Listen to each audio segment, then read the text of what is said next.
Señor presidente, considerando la situación actual en el país, queremos hacer un llamamiento al Gobierno y a la oposición para iniciar un diálogo pacífico y constructivo para superar las tensiones políticas actuales y para concentrarse en resolver los graves problemas socioeconómicos que afectan al pueblo zambiano.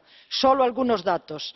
La tasa de pobreza rural en Zambia en el año 2015 fue de 76,6%, que triplica a la pobreza urbana, y no se ha observado casi ninguna disminución entre 2010 y 2015.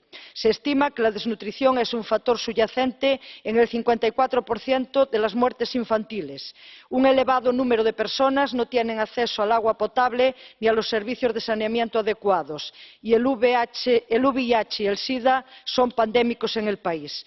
Por eso pedimos al Gobierno también que respete, proteja y promueva los derechos civiles y políticos de sus ciudadanos, que garantice un juicio justo para Hakainde Hichilema de conformidad con la Carta Africana y otros instrumentos internacionales y regionales de derechos humanos, así como que ponga fin, y ya termino, a las prácticas represivas y discriminatorias contra las personas LGBTI.